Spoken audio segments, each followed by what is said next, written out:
Good morning students. अभी अपने पिछले वीडियो में हमने आपसे अलंकार की परिभाषा, शब्दालंकार और कुछ अर्थालंकारों की चर्चा की है, जिसमें उपमा और रूपक अलंकार हैं। अब आज हम आपसे उत्प्रेक्षा अलंकार की चर्चा करने जा रहे हैं। उसके विषय में हम आपको बताने जा रहे हैं।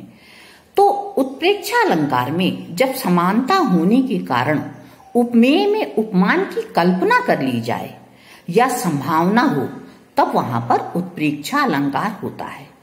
कहने का मतलब ये है कि जब कभी हम किसी काव्य पंक्ति में उपमेय पर उपमान की संभावना कर लेते हैं, संभावित रूप से ये समझ लेते हैं कि यहां पर तो ये चीज है ही, तो वहां पर उत्प्रेक्षा अलंकार होता है। और काव्य पंक्ति में फिर जनु जानो, मनु मानो, मनहु जनहु, ज्यों इव जैसे शब्दों का प्रयोग होता है, जो शब्द ये व्यक्त करते हैं कि यहाँ पर उत्प्रेक्षा अलंकार है। अब जैसे एक काव्य पंक्ति है, एक कविता की पंक्ति है, उसके माध्यम से हम आपको समझाते हैं। सोहत ओढ़े पीत पट, श्याम सलोने गात, मनहु नीलमणि शैल पर, आतप परियो प्रभात।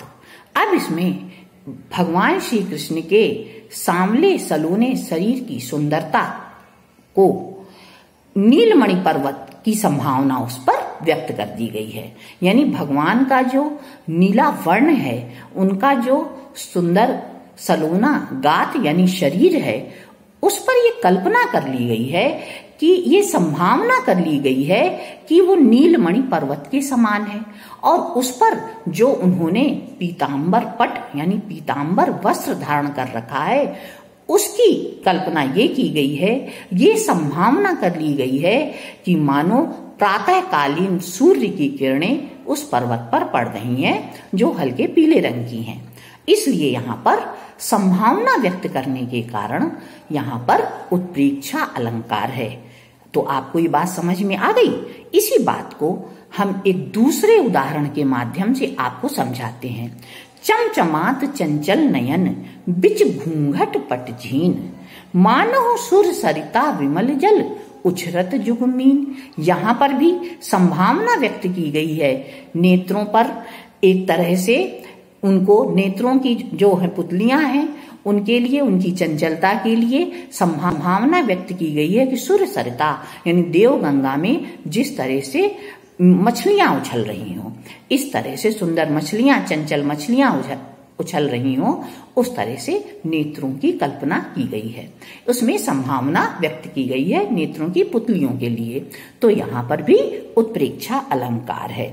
इसी प्रकार एक और उदाहरण है। उस काल मारे क्रोध के, तन कांपने उनका लगा। उस काल माने क्रोध के, तन कांपने उनका लगा, मानो हवा के वेग से सोता हुआ सागर जगा। इन पंक्तियों में भी उत्प्रेक्षा अलंकार है, क्योंकि क्रोध के कारण शरीर में जो कंपन हो रहा है, उस पर हवा के वेग से सागर में उठने वाली हलचल की संभावना व्यक्त कर दी गई है।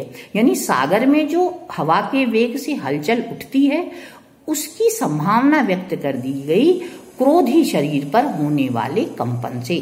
तो यहाँ पर उत्प्रेक्षा अलंकार है। इसी प्रकार मानो वो शब्द है जो संभावना को व्यक्त कर रहा है इसमें। तो इस प्रकार जहां भी रूप गुण आदि समान होने पर उपमेय में उपमान की संभावना या कल्पना कर ली जाती है, वहां पर उत्प्रेक्षा अलंकार होता है। और इसको व्यक्त करने वाले शब्द होते हैं मनु मानो, जनु जानो, ज्यों जनहु मनहु। इस तरह के शब्द काव्य पंक्तियों में आते हैं। तो ये है उत्प्रेक्षा अलंकार। आशा है आपको समझ में आ गया होगा। अगर किसी प्रकार का विचार मन में आता है, कोई बात समझ में नहीं आती है, तो आप कमेंट के माध्यम से हमसे फिर से पूछ सकते हैं। हम आपकी समस्या का समाधान कर देंगे। धन्यवाद।